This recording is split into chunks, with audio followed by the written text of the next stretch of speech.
Hello guys, this is your strategy consultant and mentor Prashant. Welcome back to my channel Ahamevyaham. This is the operational excellence series where I'm covering problem solving techniques, and this is the fifth part in the series. So guys, hope you have enjoyed my last 4 videos. So far we have covered the use of 5 Whys for root cause analysis, the use of 4 Whats for decision making, the use of 3 Whens from pattern recognition, the use of 2 Wheres for risk analysis. Today in part 5 of the problem solving technique episodes, I'm going to cover the use of 1 which for identifying bottlenecks. It's really going to be quite interesting today because it's highly complex, yet it appears simple. So let's begin with it. 1 which is a technique for identifying bottlenecks. This technique involves combining system, process, and risk-based approaches, all 3 together, and looking at your overall operations. This is a snapshot. This helps you to give snapshot predictions of where the problem might be. So in this 1 which technique, what you basically do is have a lateral overview to find errors or deviations, and you have to see the big picture with an SPR eyeglass. That is the systems approach, the process approach, and the risk-based approach. You need to have all 3 glasses in front of you and then look at the big picture, ask which only once, and spot the culprit hiding under data and excuses. That's the beauty of this technique. And this 1 which is a snapshot method to pinpoint major errors using the 3-pronged approach. There's an image on the screen in front of you. Let me begin with explaining what it basically means. If you have seen my last 4 episodes, you would have kind of got an idea of what is a systems approach and a process approach, and to some extent I've also covered a risk-based approach. But when you look at the figure here, all the 3 approaches have been combined together in one place at one go. So you need to understand how to combine the systems, process, and risk-based approach into one model, and then and only then you can use this 1 which method for identifying bottlenecks. So to make it simplified, this is a very simplified diagram. In a real world scenario, things can be highly complex and quite difficult to understand. It needs a lot of experience and domain expertise to apply the 1 which method, but anyhow it's a generic method, so everyone can use it no matter which industry you belong to. So let's try to understand the diagram that's in front of you. The easiest one to understand is the process approach.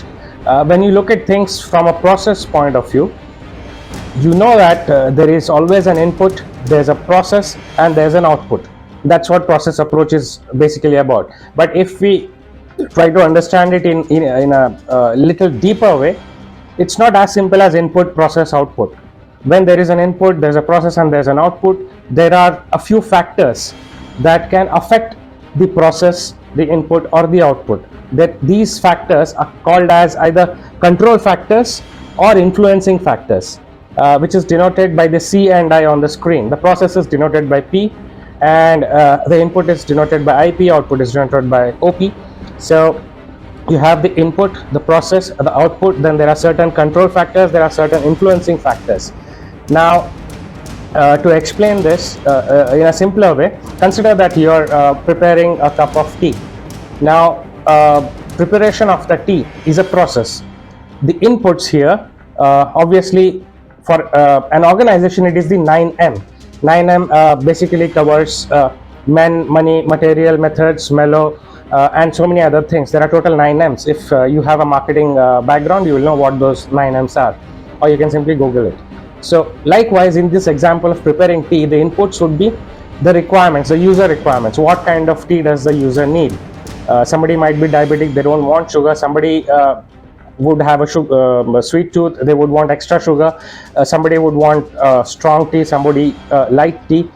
Somebody may even go for black tea without milk, being a vegan or something. So you get the user requirements here as the input, then you carry out the process. So the process is that you have to mix the tea leaves into water or milk, as the requirement may be, and boil it to a certain extent till the flavor, the aroma comes from the steaming process. So once that is done, your tea is ready, right? Voila, you add sugar or you make a few changes and then serve it to the guests. Now, in the process of making the tea, there are certain factors. The flame on which your teapot or the bowl is boiling on, right? That's one factor. The overall temperature of the room or your kitchen or pantry, that's a factor. The overall climate or season, whether it's a cold climate, are you preparing tea inside a cold warm room, or probably somewhere you're camping outside in a cold climate. So these are all different types of factors. And then there are certain factors that are related to you who is preparing the tea. You might add extra tea leaves by mistake, or you might forget to add sugar. So all these different factors can be split into either control factors or influencing factors. So that's how you look at anything from a process approach point of view. Now, from the organizational point of view, since I already explained the input would be the 9M, what would be the output? The organization obviously serves either some product or service to the customer, but how do you measure the performance? That is KPI. So that's the output here, the key performance indicators. So once you understand these basic elements of process approach, you have to put the framework of systems approach around it. That is, all these processes are operating in a certain kind of system in an organization. Like there can be 2 or 3 different organizations into the same business, having the same product lines, having similar kind of products. Still, their systems are different. And what does a system consist of? It can consist of strategy and tactics. It can consist of methods and processes, of certain frameworks and tools, and standards and protocols. So all these elements form your system. So when you put your process inside the system, you put that framework in front of you, you have the systems approach point of view in front of you. And now that we have covered the process approach and the systems approach, what is risk-based approach? Now when you have everything in front of you, everything that you are doing or your organization is doing, you need to start asking questions at every point, at every element. That is what is risk-based approach. Risk-based approach means thinking about what can go wrong. And that is what you put a question mark at each and every element. You can have a look at the legend next to the diagram. We have strategy and tactics, methods and processes, framework and tools, standards and protocols as part of the systems approach. We have the 9M, we have inputs, processes, outputs, KPIs, control factors, influencing factors forming part of the process approach. And then in the risk-based approach, you obviously have to ask what can go wrong. You have to put a question mark on everything that is part of your process or your system, as well as your framework or method of risk assessment itself. So you have to question risk itself. So all these elements have to be questioned, and you have to think what can eventually go wrong. What are the risks that are present inherently in the processes and our systems? So that is what this whole thing is. So first you have to look at it with this SPR, systems, process and risk based approach eyeglass, and then you have to ask yourself just one question: which part or point is the issue? That is what this method is all about, and this is only possible when you have real expertise in applying this method, as well as the particular domain where you're applying this method. And the only exception here is human errors and act of God. These cannot be covered using this method, so they are the only exceptions. But it's a very, very beautiful, highly effective, and used by top organizations, one which for identifying bottlenecks. So let's try to understand how to go about applying the one which method for identifying bottlenecks. Let's look at a real world example, and I'll again go back to the retail store scenario which are covered in each of the previous videos. The only difference here the other earlier methods, you were trying to, you already had a problem at hand, that is shrinkage, and then you were trying to apply these different methods to understand how to go about it. Here, let us say you have a retail store, you are the store manager, and you have been recently or newly appointed as a store manager, and it's been over 2 months, and you're being questioned by your head office, by the top management, that your store is not performing at par with the other stores in the region. So you have no idea what the real problem is, and you want to see what is that one that bottleneck which is kind of stopping the performance of your store. So you start analyzing and investigating what is it. First you try to understand, because you are new here, right? You have been newly appointed as a store manager for this particular retail store. So you first put on the lens and apply risk at every level. Look at system risk, look at process risk, and look at the risk in risk itself, and consider every element which I've explained in the previous slide, your system elements, your process elements, and your risk elements, and think what can go wrong, and apply it to every function at your retail store. So a few functions are listed on the screen. For example, procurement, storage, sales, then you have the floor operations, merchandising, vendor management, pricing, marketing, IT, etc. There can be many more functions and processes, but for ease of business, this is how I put it in a simplified manner. So once you start analyzing where the problem might be, the major error or the major bottleneck might be, you realize that yes, the store has been having some increasing shrinkage of late. You look at the sales figures are also going down in the last 1 or 2 quarters.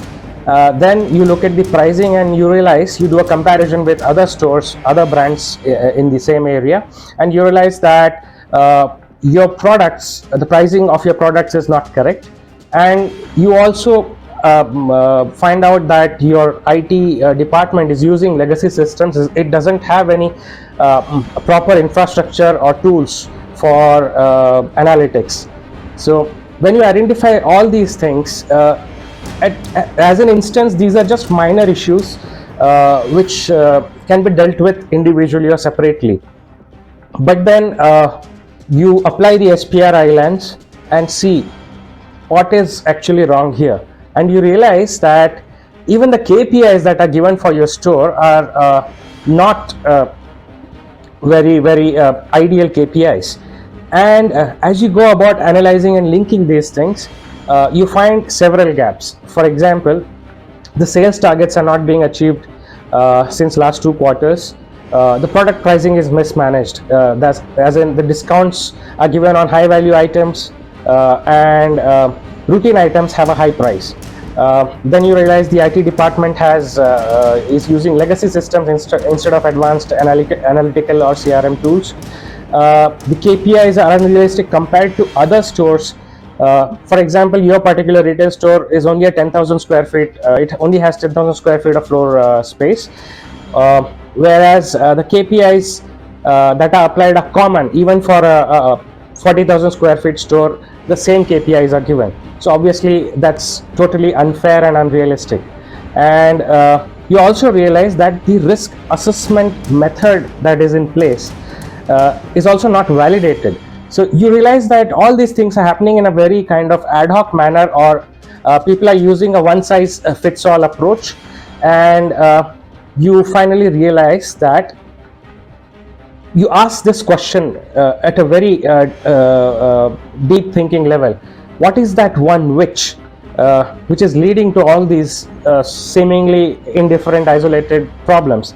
And it leads you to the conclusion that there is a system risk, and the reason being that store specific requirements have not been accounted for. They are being overlooked, and some kind of ad hoc and one size fits all approach is being used.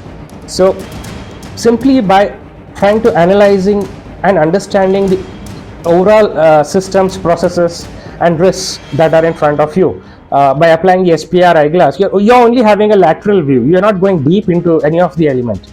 And simply by asking one which, you're realizing that this has a major system risk. There is no proper system. Probably it's about some frameworks or tools are missing. Maybe certain standards and methods are not being followed. It could be anything. That's a matter of further investigation. But you have arrived at a proper conclusion that there is definitely a system risk. So that's how you have to apply this one which for identifying the major bottlenecks. Once you address that, everything will fall into place, and you can achieve whatever the goal is. I have tried to condense this method and try to explain in a very simplified manner in a short video like this. Let me also cover how not to use one which, because people can make errors themselves while applying this technique. After doing your preliminary investigation or a lateral overview, when you find out all these isolated faults or errors that are happening at the store, you should not simply start thinking as in, let's just revise the KPIs, I know that everything is all right. That would mean that you're presuming expertise. Do not presume expertise, no matter how much experience or domain knowledge you have. You have to start with a clean slate when you're applying this one which technique. Then do not pass the buck by saying it's the IT department's fault, what can I do? I mean, they are supposed to give us proper analytics. No, that's not the way to go about while applying one which. And one should not also do this by saying we need to review the pricing and then all will be okay. That would be a kind of narrow-minded approach, because you would be ignoring the elephant in the room, because simply fixing the price is not going to solve everything, all the other errors that are present, and the major risk, that is the system risk. So do not ever ignore the elephant in the room while applying this one which technique. Now that concludes part 5 of problem solving techniques. Stay tuned, please like, comment, subscribe, and I'll be back with many more such videos. Till then, take care. Ciao.